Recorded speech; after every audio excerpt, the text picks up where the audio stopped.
Welcome to another edition of the Solid Sports Video Blog. You're watching right here on the Solid Sports and Gaming channel. This is episode 133. Today's date is August 15th, 2020. Thank you so much for joining me once again. I'm Troy West, and thank you for all the support. Thank you for joining me today. Big sports day today. And I'm very excited about the NBA playoffs, which starts today pretty much with the play-in game in the Western Conference, as the Portland Trail Blazers, the 8th seed, will go against the Memphis Grizzlies, the 9th seed, who fell at 9th, and they will have to win 2 games against the Blazers. The Blazers just have to win 1 to move on to the West first round against the LA Lakers, who is the 1 seed. MLB update, we'll take a look at the A's and the Astros, as the Astros again get into another scuffle, another little beef. The Cubs fast start, as they off to a wonderful start during this short 60-game season. And Mookie Betts, big night the other night, hitting 3 home runs, and his start in Los Angeles. Of course, we have an NBA playoff preview. Try to make it short. Usually do a whole video on it, but the playoffs start Monday, so this will be my only opportunity, and everything just pretty much got set in stone yesterday. So I'm going to run through the first round and give you my predictions, even though my predictions really haven't that changed even during the regular season last year. So we'll have a quick preview of that. And a few NFL news. The two best tight ends in football both get paid on the same day. Both got big contracts on Thursday. We'll take a look at the Seahawks, some of their little drama, and the Cowboys as well. But first we're going to start with MLB, with baseball. A's and Astros. Ramon Laureano, hopefully I'm saying his name right. I think he got hit by a pitch by one of the Astros, because the Oakland A's was one of the whistleblowers of the side stealing scandal, the cheat scandal with the side stealing. A's was one of the big teams, one of the teams that was really vocal about it. So he got hit by a pitch, and he charged the Astros dugout. His first year he got 6 game suspension, but they reduced it to 4. So he started serving that last night, I believe. But like I said, for the Astros, it's going to be all year long. It's going to be getting into the scuffle, especially if they with the Dodgers and probably his teams in the division, particularly. So the Astros always going to probably every week going to have something to fight for, or probably get into a little mix-up here. But now imagine, like I said, if it was regular with fans and everything, I think the fans would be real rough on them. That's why I didn't pick them to win this division, but they're not doing too bad. They hovering, but it's the Oakland A's who's taking over this division, as the Angels and the Astros trail them. Oakland A's, they just continue to win, and they're still doing that. But I think he probably got the games mostly because of the virus, and baseball have had problems with it, with 2 teams now. The Cardinals actually start playing today. Finally, as they play a doubleheader to make up some games that they lost, as they start to get back to normal there. But everything's been quiet since then, so hopefully there won't be any more outbreaks. But as far as just to keep it with the Astros, yeah, they're going to get into some fights this year. But like I said, I think Ramon, I'm just going to call him Ramon, but that was his last name I can't pronounce. I think he got the 6 games just to, let everybody know, you don't really need no fighting, because you don't want to, you're supposed to be social distancing and everything else, and with the virus going around, you don't want, definitely don't want to spread, because a bunch of teams got in the fight. So, but the Astros, they're going to get, like I said, they're going to get dragged through the mud. Joe Kelly even said some more stuff. His suspicion should be out of the Dodgers pitcher that got suspended with this for almost hitting the Astros. Got to a little beef there, even though they pulled his card, said, well, you was on that Red Sox team the year after that was supposedly be doing the same cheating with the side stealers and everything. So but he said on a podcast that the Astros are a bunch of snitches, and other words. Basically, because they took plea deals, because no players did get suspended. This was their manager who they wound up firing, and their general manager who they wound up firing. So that's why Dusty Baker is now the Astros manager. The Astros still have talent, but like I said, probably till the days get back to normal, they will deal with this with the fans. The fans still ain't get them yet. So it's going to be tough. But the Astros off to a slow start. Hopefully they turn it around. Like I said, I picked Angels to win the division, but they off to a slow start as well. And like I said, you can't get off to too slow a start with just 60 games. And speaking of starts, the Chicago Cubs, 13-3. I don't know if they won last night, but definitely the best record in baseball. Just quietly just getting it done. And then the ironic thing about the Cubs is they've been going above and beyond the rules with the social distancing, like using hand sanitizer. You see them, they don't celebrate that much physically. They keep their distance, they wear their mask, like they doing everything that the public is supposed to be doing right now. And they're the best team in baseball right now. Yankees doing pretty well as well. As mentioned, the A's, the Twins, I think is in first place in the Central American League. My Braves trail by half a game. The Marlins, who had the first outbreak, they 9-4. So I guess, it's sort of like I said, all these ironic because they wasn't following protocol, and it wound up being an outbreak with those. But they in first place right now, even though they play a lot less games, but they're 9-4. I think I saw this morning. And what's the Central? I said the Cubs, so they in first place by a lot. I think they pretty much got the biggest lead of the 5-game lead, and that's a huge lead for just a 60-game season. And the National League West is the Dodgers, but the Colorado Rockies been playing pretty well as well. But the Cubs, and I guess this pretty much pat myself on the back because I thought they would have a good Boston year. First of all, no fans. And like I said, I think it's been a couple of years since the World Series win. I think that put more pressure on them to continue to win. And the Brewers has been a contender. So has of course, St. Louis Cardinals always is. But we'll see. A lot of people were big on the Reds, and the Pirates get some buzz as well. But it's been those three teams. Like I said, the Cardinals in particular, like I said, which I might mention them a little later. Yep. But Cubs 13-3. I think they're not gonna relinquish this lead. I think the Cardinals with the outbreak, I think they might have a tough time getting things back together. Let's see what they do tonight and today. And the Brewers, I just think they started pitching, and to me they've been inconsistent offense as well. Like Christian Yelich, he was hurt in the last year. I think he's still trying to get his legs under him. Ryan Braun stay in another lineup, so I think they just gotta get consistent. They talented, but just gotta get consistent. Like I said, they need anchor starting pitcher, and I just don't think they have that.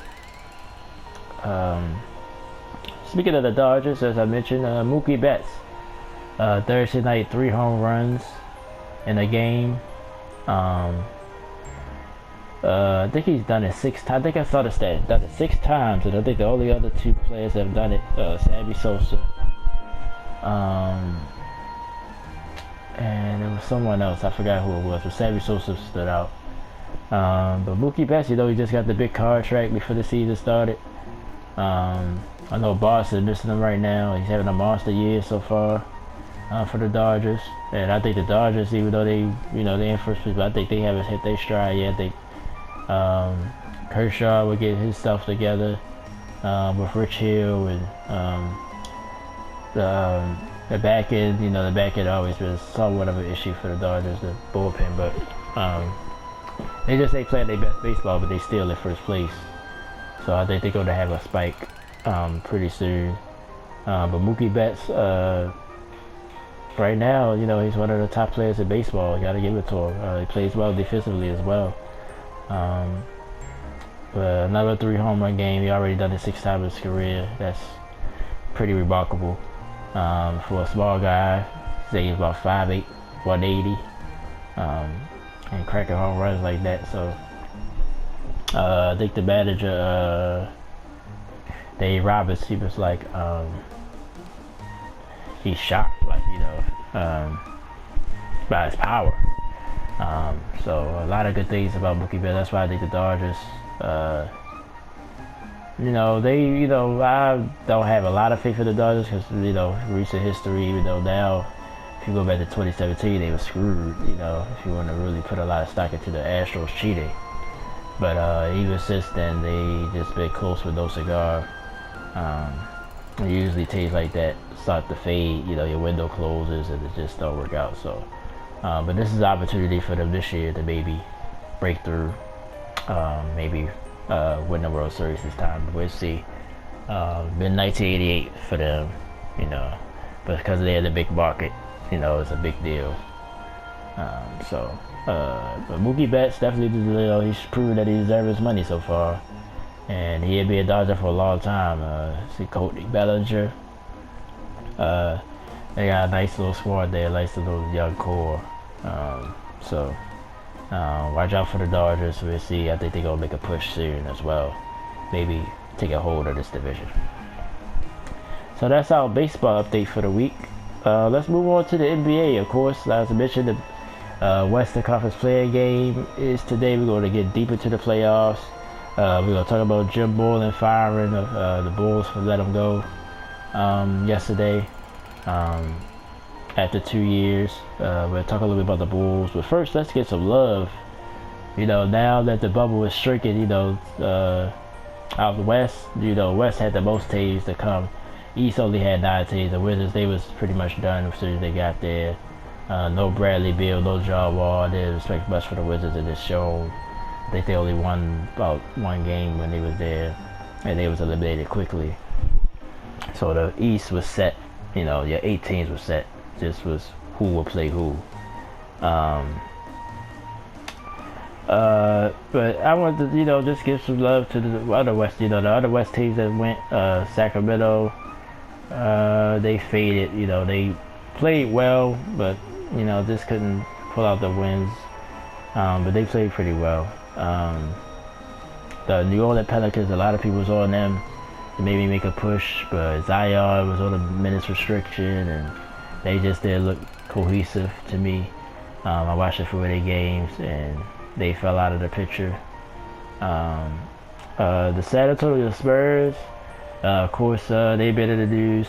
First time in 22 years, they're not a playoff team, but they almost was. It took the last day, and they need a lot of help. But unfortunately, they didn't get that help, and I think they did lose the last game as well. So they would have been eliminated just by that anyway. But Greg Popovich was asked about, Greg Popovich always like to mess with the media, be a little off-putting a little bit, to some people. But he got to be the best coach, definitely in today's game, and probably one of the best coaches of all time. 22 straight years making the playoffs, that's a big accomplishment. I think Utah did it as well, but just never won no championship. But the Spurs won 5. And that's why that one, we would probably remember this one more than the Utah. I think Utah, and they sued Jerry Sloan. Rest his soul, I think he just died this year. Well, he died this year, but I think it was just a month ago. It wasn't that long ago. Jerry Sloan passed away, but he took the Jazz, I think, to the playoffs, I think, about 20 straight years or something like that. Probably should have looked it up first, so I can have the exact number. I know they was in the playoffs every year, from like 82 to like 2002 or something like that, or somewhere along those lines. Once Carmelo left Utah, I think that's when they finally missed the playoffs. So basically, Carmelo got a lot to do with it as well. Him and John Stockton, obviously, but Coach Sloan did it as well. Just didn't win no titles with it. But most of got to go to the Phoenix Suns. Every guy had 8 games to play. They won all 8 of their games. That's why it's a shame they didn't make it. They was too far behind to catch Memphis or Portland. Of course, the Blazers, Damian Lillard, definitely showed off here in the bubble as well. But Devin Booker was a beast as well. The Phoenix last game was on television. I was able to watch it. They got a nice little young core. And it was just it just sucks that they have to go, you know, that they didn't make it. Honestly, no offense to Memphis, like Memphis didn't play that well. Barely won any games. They did win the last game with Milwaukee, which was like a given game because well, Giannis probably wouldn't have played anyway, but he was suspended. A lot of the reserves was in, so Memphis took advantage of that. And I'm glad they did. I mean, they also deserve it. You can't discredit the whole season. That's not what I'm doing. But Phoenix deserved to have some type of shot other than just playing the 8 games. They played very, very well. But they needed either Memphis or Portland to lose, and neither happened, so they was eliminated as well. But they deserve it to get in there. They show a lot of love. I like their young core with, like I mentioned, Booker. I think last week I might have mentioned Draymond Green, you know, tampering. Well, he got 5 for tampering for saying that Devin Booker should leave Phoenix. But if you look at the Suns team, I was listening to Charles Barkley on TNT, and he was like he liked the young core. Now he got some stock into the Suns because he used to play for first of all, and he's from Arizona. You know, he's an Arizona native. You know, he got a lot. He likes the Suns. You know, anyway. But I think he's right about it though. I think Phoenix got a nice little young core with DeAndre Ayton. Some of the other young pieces they put around, Sarge, Ricky Rubio. I like Ricky. I always like Ricky Rubio. He can't score, but he's a great point guard. He sort of reminds me of sort of Rondo-ish, but I think Rondo's better defensively. But they're just not a run offense. I think if they put some more shooters around D-Book, and he's I think he's an underrated player because Phoenix haven't won or haven't been to the playoffs. But I don't know. I think maybe he should give it a shot. He signed the contract, so he's there anyway unless he's traded. And then Ayton, he got to just improve his game a little bit. I think Phoenix maybe next year could push for a playoff spot.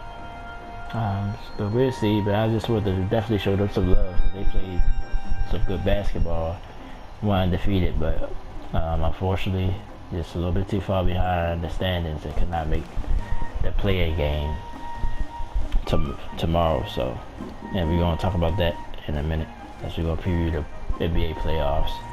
But let's move on to the coach Jim Boyle of the Chicago Bulls was let go on I think it was yesterday. It might have been Thursday. A lot of my notes I wrote on Thursday. I wrote my notes yesterday, didn't I? Yes, I did. So I think this happened yesterday. Now I'm thinking about it, I wrote my notes yesterday, but I think this happened yesterday. I know the Phoenix and the Memphis and the Blazers, all of them, they played on Thursday. Ain't really nobody yesterday. That's why they're really watching the games yesterday, because none of them really meant anything. But like I said, the playing game is today. But let's stay on Jim Boyle. Didn't know a lot about him. I had to do a little research on him.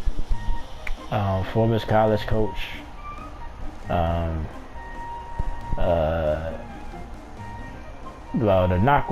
First of all, the Bulls did win. Really, just Zach LaVine has been pretty much the only bright spot for the Bulls that I know of the last 2 years. And I think he continued to improve. He's not just a dunker. Of course, he was, he got famous by being in a dunk contest a couple of years ago. Him and Eric Gordon went at it, and he lost. But he said he ain't going to be in a dunk contest no more. And I respect it because I think he's trying to work on his overall game. But he had, even this year, he's had some flashes, before the pandemic and everything. He was playing good basketball. I think he was averaging over 20 points a game. So maybe the Bulls tried to build something around him. But it was reports that I heard from Boyle that he was rough, rough for practice, practices like it's still college, I guess. Just running these guys into the ground, and a lot of players didn't like that. Then it didn't translate to wins, so dumb a whammy right there. But the Bulls have had issues in the front office. If you want to go back to the Jordan days with Jerry Krause, Gar Foreman, job packs and some of their coaching hirings has been shady with Tim Floyd. A lot of people didn't agree with that hire when that happened. Really only bright spot for the Bulls for the last since the Jordan era has been Derrick Rose, and I think I think the pressure got to Derrick Rose as well, but I think they probably didn't treat him that well, and he wound up leaving. Now he's more of a journeyman, but he still can play. No disrespect to Derrick Rose at all. I love Derrick Rose. I would have him on my team right now as a point guard. He's still one of the most athletic point guards in the game. But the Bulls let that, mess that opportunity up. Just haven't been running the franchise too well from the outside looking in. So a lot of people are not saying, well, this is ain't fair. Ain't nobody, 2 years is still a short period of time, for any sport to be a coach and try to rebuild a team. But I think with all the negativity coming out of it, they had to let him go. So we'll see how they turn out for the Bulls. They have a high draft pick, of course, with the lottery. I think the lottery ain't until the season's over, so I think they're going to try to do the draft in October. It's normally in June, right after the NBA Finals. But, of course, with everything going on, the season just starting over again. Everything has been pushed back. So, but like I said, I want to say, let's just look it up. I got time. Let's just look it up and see.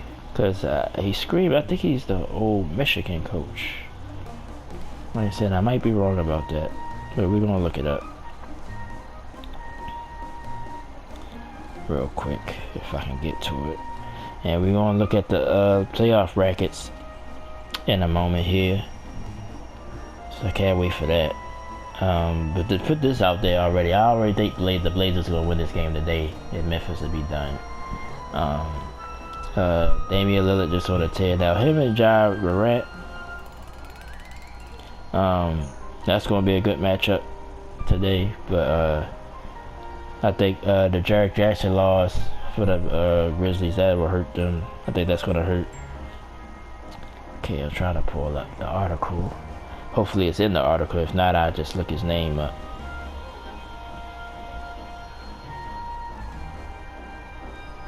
But I think he used to coach the Michigan Wolverines. I might be wrong. Let's see.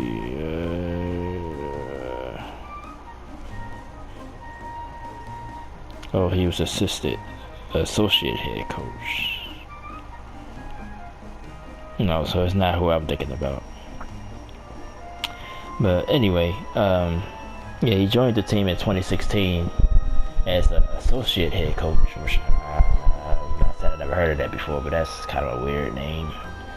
And then he took over a little after that. So, but nobody's crying that he should keep his job. So.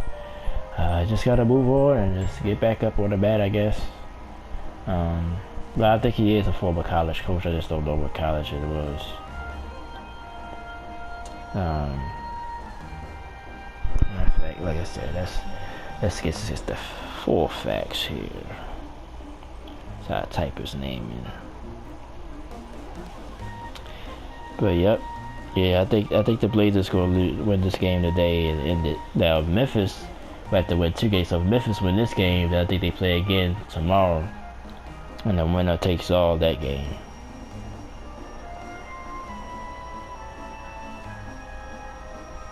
Okay, so here's the first day that came up. Probably because, like I said, he just got fired of it yesterday.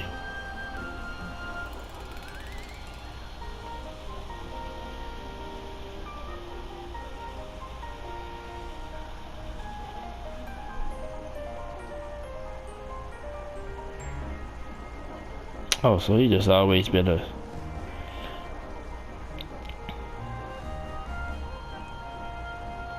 Okay, that's... Well, Wikipedia is not accurate, but let's look at that. I want to say he used to coach the Michigan Wolverines. But no, I'm wrong. Okay. Yeah, he basically been an assistant his whole career, so this was his first head coaching job, but he took over the job.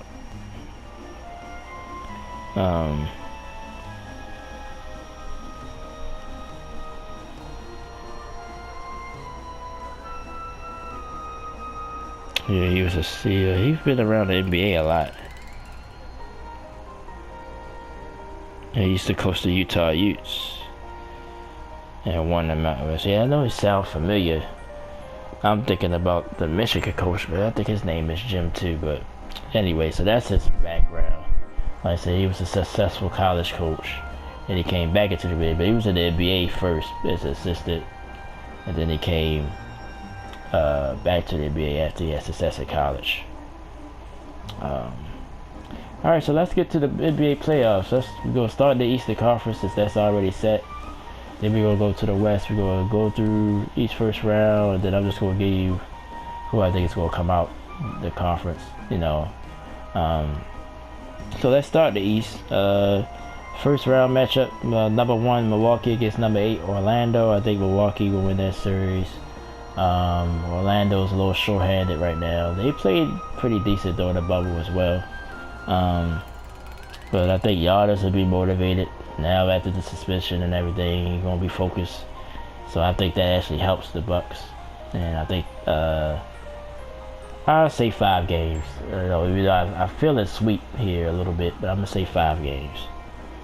Number 4, Indiana. I got Indiana 5 because that was what it was yesterday. Indiana won yesterday. They played each other. Now they're gonna play in the series. So Indiana is 4, Miami's 5. Even though it really don't make that much of a difference because there's no home court necessarily. But this is probably gonna be the best series out of all of them. This is gonna be a tough series. I got this to go to at least maybe 6-7 games. But I'm on the fence with this one. TJ Warren for the Pacers has played very, very well. Victor Oladipo's back. I'm gonna give Miami a slight edge just because Eric's supposed to experience, even though Nate McMillan got experience as well. So that's, but I think Miami just a little bit more cohesive. And I think that'll make the difference. But I think Jimmy Butler, with him being there, I think that's also a factor as well. Maybe, you know, but TJ Warren going up against him, he haven't played as well. And I think he could probably get in his head a little bit. So I think Miami, I think it'll be a long series. It might go 7. So I'm going to go ahead and go with Miami in 7 games. And I think they will play the Bucks in the East semis. Number 2 Toronto against number 7 Brooklyn. This series is a little bit interesting as well. I think Toronto quietly has been played well in the bubble as well. Kyle Lowry, like I said, I think the pressure's off him. I think they're confident. P.L. Siakam and this group, I think they're just confident that they were champion, even though they don't have Kawhi, which was a big reason why they won. But I think they feel like I think they've got a chip on their shoulder about that. I think but without the pressure, you know what I mean? Because they are champions regardless of how they got there. They was the champions last year. So the defending champion will get the Brooklyn Nets now. The Nets, to me, was quiet until the last couple of days. You know, the big game against the Blazers the other night. Even though they lost that game, Karis LeVert looks sharp now. They starting to get buzzed because they thinking about when Durant and Kyrie come back, like how good this team could be next year. And I'm excited to see how that all fits. They might have to let some pieces go. But they got a decent team on the court now. Joe Harris, 3-point shooting. Other little pieces with LeVert there, even though LeVert is definitely the leader right now and taking the big shots. But this Brooklyn team ain't no slouching team, so I think I'm gonna give this 6 games. I think Toronto's clearly the better team, but I'm gonna give this 6. Boston Celtics and the Philadelphia 76ers. Boston 3, Philadelphia 6. Philly looked good last night against Houston, but you know it was a meaningless game, and they ain't had Russell Westbrook. I did see Eric Gordon, I think, out there last night, because we're gonna talk about Houston, of course, in the West, but I thought I seen Eric Gordon. I think that's big. They got him back. PJ Tucker. So I think Houston was sort of, you know, Not saying they wasn't playing hard enough because Harden still had a big game, but I don't put too much stock into this for Philadelphia. Philadelphia to me just don't look good to me. Like the body language don't look good to me. Joel Embiid body language don't look like he's motivated. Of course, Ben Simmons now is official. He won't be. He's done for the season with the dislocated knee. So I see Philadelphia bowing out pretty early. I think Boston will win this. I must give them respect enough to say 6 games, but I would be shocked if it's over in 5, maybe even a sweep. I wouldn't shock me at all. So that set up Boston against Toronto. I set up Milwaukee, Miami, which everybody is sort of looking forward to with Bam Bam, Bayo going against Giannis Antetokounmpo. All these foreign names, I hate trying to pronounce them, but Bam Bam against Giannis. I think he can slow Giannis down. I think, like I said, I think Giannis is a little bit motivated. And we ain't forgot about, we ain't talked about Chris Middleton yet. Now, Jimmy Butler is another factor. Jimmy Butler can probably guard Giannis as well. So they got 2 guys that can guard Giannis. So this would be another interesting series as well. But I think the Bucks will come in. I think they will win in 6 when that happens. And the other series in the East, I got Toronto and Boston. That's going to be a good series as well. Boston with the young guys, Jason Tatum and the guys, but ooh, this is tough. I'm gonna go with Boston in 7. I think this would be a drag out. I'm gonna go with Boston in 7, just because I think Boston's a little bit deeper. Marcus Smart, I think they got guys. I think Kyle Lowry might have a little bit of a tough time. Now they got a good bench. Well, both teams got decent benches. That'd be a good matchup. I'm gonna go with Boston. I just got a feeling about Boston, and but I think now this is a factor here. I think PL Siakam is like the X factor in this series. I don't think they have anybody that can really guard him. But I think Jaylen Brown and Jason Tatum, like those guys, would be hard to guard for Boston. I'm gonna give Boston a slight edge, but I don't feel great about it. So that's why I'm gonna say 7. Boston is 7. So that set up Boston and Milwaukee in the Eastern Final, and I think Giannis would be again unopposed. Nobody be able to guard him. I think that'll make the difference. I got Milwaukee at 6. So I got the Milwaukee Bucks getting to the finals. Let's go to the West. Number 1 Lakers against the Portland Trailblazers. I already picking the Blazers today to win, so they would put them against the Lakers. Now a lot of crazy, I don't want to say crazy people because these are people that play basketball. Shaquille O'Neal, Charles Barkley. Some people at ESPN. It's a lot of momentum for the Blazers to win this series, but I think you need to just chill because the Lakers just got too much. The Blazers, I love Damian Lillard, CJ McCollum, and Nurkic being back is huge. Gary Trent Jr. has been a huge factor. If he continues to play the way he's playing, yeah, they'd be tough out. Carmelo Anthony as well. I'm a big Carmelo fan. I never was down on Carmelo. I just think some of the situations he was in, made him look bad. But he still can score. So they have guys, but I really believe in big men. So the Lakers probably got the best trio of big men with Anthony Davis, who's going to stop him. The Dwight Howard will have to play big. Now, he has his issues about playing and stuff sometimes. But if he plays to his somewhat to his potential, and JaVale McGee, it'll be hard for the Blazers to I think Lakers will just be too big for him, and they'll start rebounding and getting second shots. Then get these Rondo. I heard it arrived. I heard that yesterday, so he will be back in the mix soon. I think that's a huge factor. I know people downplayed it, but I think they do need a point guard. How they've been playing, they need somebody other than LeBron to handle the ball. So I got the Lakers winning the 6 games. I think it'll be some thrilling games here. Dame might go off, but I think the Lakers are just too much for them, and I think they win in 6. Now this series is interesting as well. OKC Thunder against the Houston Rockets. Now, like I said yesterday, no Russell Westbrook. He's going to be out at least for the first part of this series. So that's a huge factor. So that put a lot of pressure on James Harden. We know how that went over the years. But OKC, young, I think they just not sort of naive. Chris Paul sort of keeping them in check with his leadership. Dennis Schroeder is underrated. Steven Adams is going to be huge in this series with Nova. Houston is undersized, so that's going to be huge.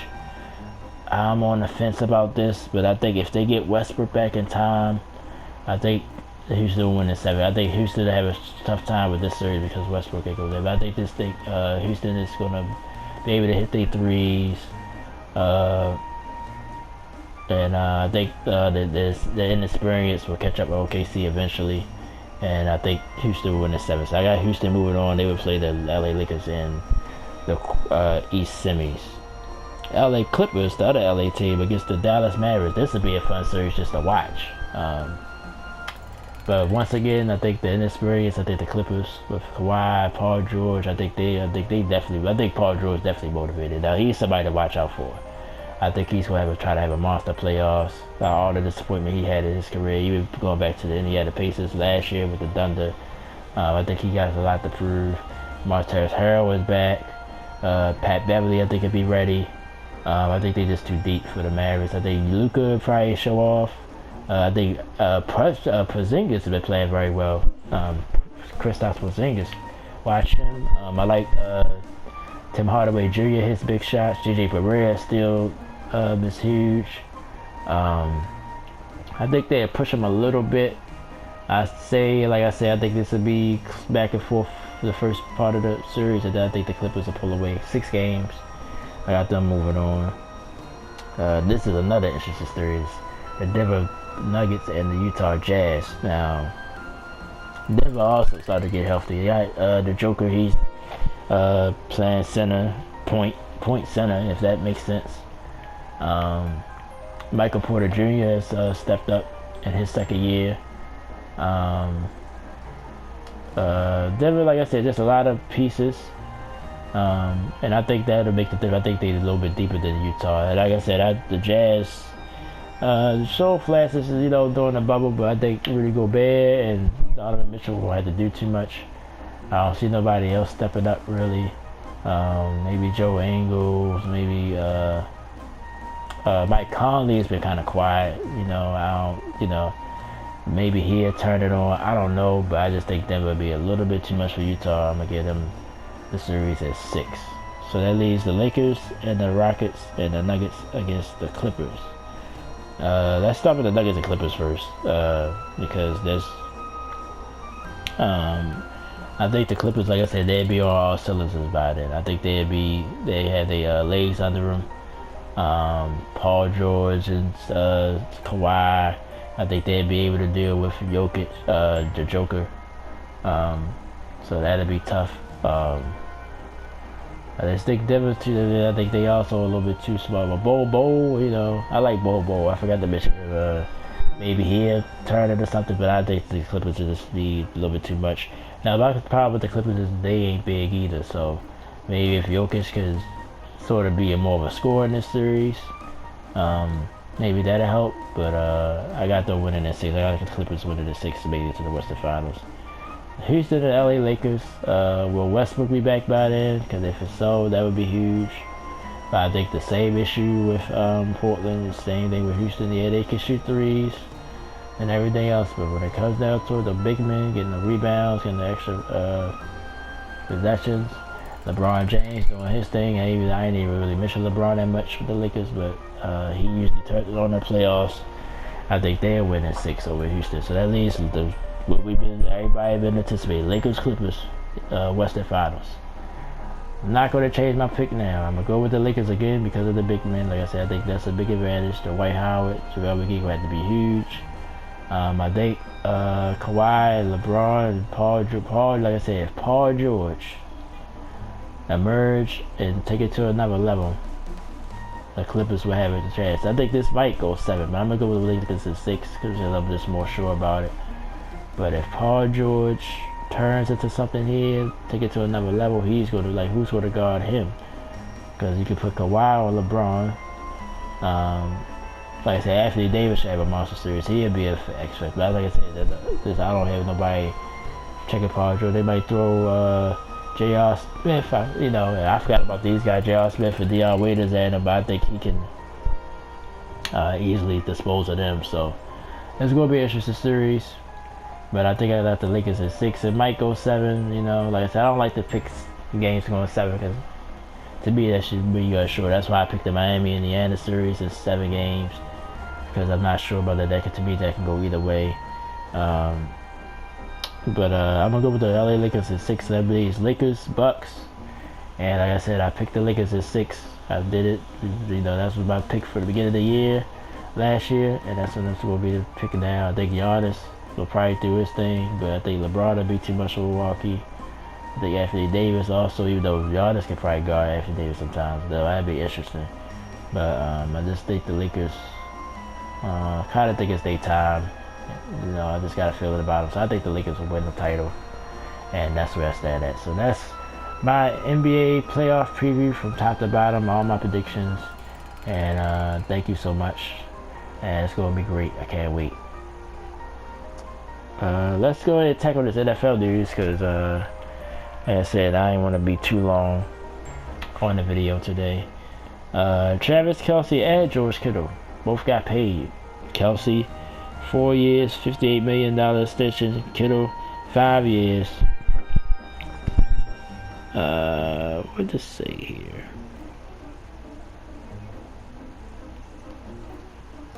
I think it's $47 million. And both guys deserve it. Both guys deserve it. Travis Kelce, probably give him a slight edge. I think he's the best tight end in football right now. George Kittle to be his second. Gronk is coming back, so he had to show me a little bit to get back into that echelon again. But these two is the best tight ends in the football without question. 49ers and the Chiefs. Of course, Chiefs defending champions. Of course, the Chiefs beat the 49ers in the Super Bowl 54.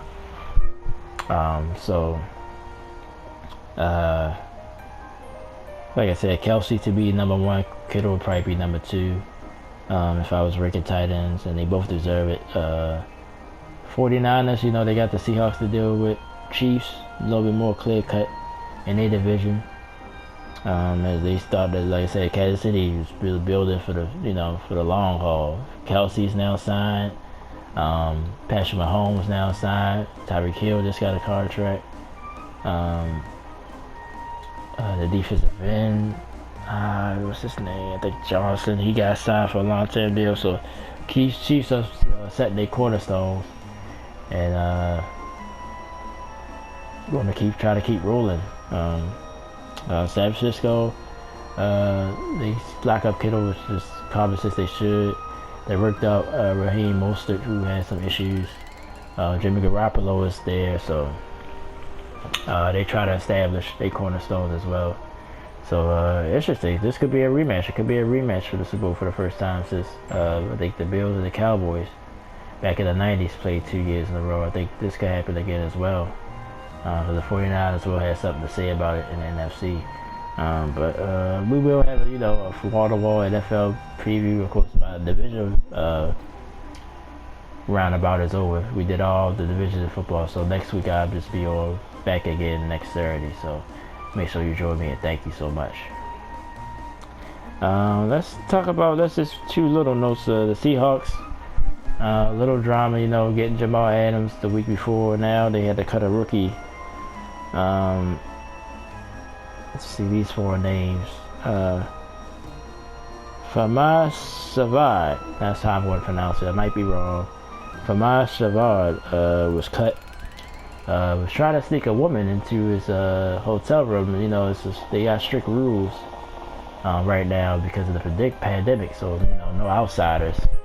But the funny thing is, they said he tried to dress her up in Seahawks gear, maybe Seahawks t-shirt and stuff. And he said she was part of the team. What part of the team? I don't know if he was trying to say she was the way the story was told, what I heard was he was trying to say she was, she's not playing in the NFL. Was she a trainer or something? I don't know what he tried to do, but basically he got caught and he was cut, unfortunately. But he was undrafted out of, I think it was, he was undrafted.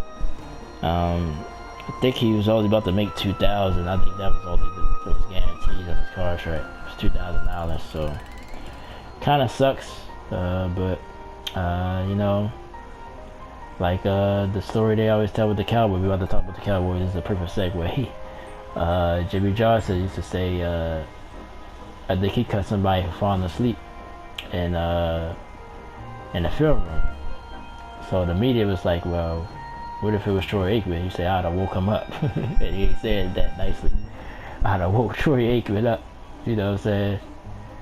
So, you know, just like in life, everybody get treated differently depending on your value. And this guy was undrafted. They were just giving him a shot. So it was easy to make an example out of him and let him go. So hopefully maybe he'll get another chance. But I don't see it for that reason. If he did something else, maybe, but I think for this reason it's going to be a while because, you know, the pandemic is real. So, you know, basically he was risking everybody by bringing in an outsider. So I don't think nobody's going to touch him. I'd be shocked, you know. And other news for the Seahawks, of course, Jamal Adams, once again, well, that ain't his fault. But the coach for the Jets, Greg Williams, was a known defensive coordinator, defensive coach. Basically said he's going to get bored out there in Seattle. Seattle just run a simple cover one defense, you know. And Pete Carroll shot back at him. It's like, well, we'll make as many mistakes as you make, you know, or something to that nature. And pretty much goating Greg Williams to keep talking. I guess he must be bored or something. So that was kind of interesting. But then some, you know, people were saying, well, Pete Carroll can't talk because of what happened in the Super Bowl against the Patriots, calling that play for Russell Wilson to throw the ball. It got picked off at the, you know, basically at the goal line. So there's been a lot of trolling. But I just thought that was interesting, though. But Seattle, like I said, real high Seattle because of Russell Wilson and DK Metcalf. Like I said, if they wind up signing Antonio Brown, there's been rumors of it, but no big rumors. But if they wind up signing him, he comes back half of the year. To pair along with Metcalf and Baldwin and the rest of the Seahawks. Now they bolstered the defense with Adams, so I think the 49ers got something to deal with for Seattle. And like I said, I think they might even win the division. And the Dallas Cowboys, you know, I mean, they've been talked about a lot this week. You know, Dak Prescott, you know, still, you know, going through the motions with the contract and everything. He will play on the franchise tag. I just talked about the Cowboys, I think, a week or so ago. You know, I think they're going to have a bounce back year. I think CD Lamb was a steal in the draft. You know, I think they will be a formidable team, but the Eagles will have a lot to say about it. Cause Zeke bounced back, I think that'd be huge. They signed Everson Griffin, defensive end for the Minnesota Vikings. I do think that's a big pickup. I like Griffin. Every Minnesota game I've seen, he was all over the place in the backfield. So I think that is huge to go along with the young defensive line, DeMarcus Lawrence, and everybody else there. So the defense will definitely be better. So Dallas, you know, big pickup for them. But can they translate it to the wins? We don't know yet. I guess we'll see when the season starts. So that's about it for this week. Like I said, a lot of sports to talk about. So like I said, probably another 30-minute or longer video. I've lost track of time here. I think I started at about 10 Eastern time. It's almost 11, so pretty long video. College football, we'll talk about that a little bit. Still up in the air. ACC, SEC, and the Big 12 still going to try to play this fall. Of course, Pac-12 and Big 10 is out. They decided out of the Power 5 to wait, maybe do something in the fall. In the spring, excuse me. But there's been a lot of a lot of hit pieces here and there. But a lot of people thinking that eventually these three power 5 conferences gonna have to fold as well and just accept it. But we'll see. I hope so. I mean, we have some auditors to the NFL, but I don't feel too high about it at all. Like I said, for other days of the channel, I will be back next week with episode 134. Like I said, I'm done with my NFL division previews, but we'll still talk NFL, NBA playoffs will be a weekend. We'll see how they stand there. Baseball will still be rolling, so we'll talk about all that. NHL playoffs, check those out. They are going on right now as well, as they in a bubble. So we'll see who emerge out of that champion. So check out the NHL playoffs if you're a hockey fan as well. I try to keep up as much with it as I can, but I'm not a huge hockey fan. But I heard it's been going well. No positive tests for Corona either with them. So everything been going well with the hockey league right now.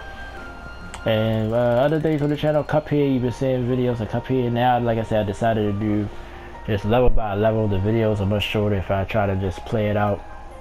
Honestly, the game's too difficult, so it might take me 40-50 minutes just to beat one, it take me about 50, just too long to stay on one level. So I decided just to play it, and then through my PlayStation I can save the video and edit it and just put it up whenever I do get by a level. So that's how I'm going to do it now. So it'll be a lot of small little short videos, 2, 3, 4, 5 minute videos, nothing too long. So that's a good thing. So check that out. And try to see what's going on with Madden this year. I missed it last year and I miss it. I ain't played it in a long time, so that's a game I might be looking into. So a lot of days coming up on the channel, so just definitely stay tuned. And if you like, definitely, like I said, especially just leave a comment. I'm not gonna, if you like, subscribe so you won't miss any videos. Hit the like button if you like. Thank you, my man Derek, and Mr. Sport, if you probably watched this video today. And I just thank you guys so much. It's been rough, like I said, it's been a rough work week. It's been a rough 5 months for everybody, through the pandemic. Just a lot of personal things going on. I mean, I'd be wanting to talk about it, but sometimes you just gotta push yourself and move on. So that's what I'm trying to do today. And I appreciate y'all for joining me today. And I'll see y'all next week. It'll be plenty of Cuphead videos. I'm gonna throw some Call of Duty videos in there too this week. I promise that. Me maybe playing free for all, or me playing with my bro Don Juan. So check that out as well. And you guys have a good week. Have a great weekend. Stay safe. Wash your hands. Put your mask on. And I'll see you guys next time. Thank you so much.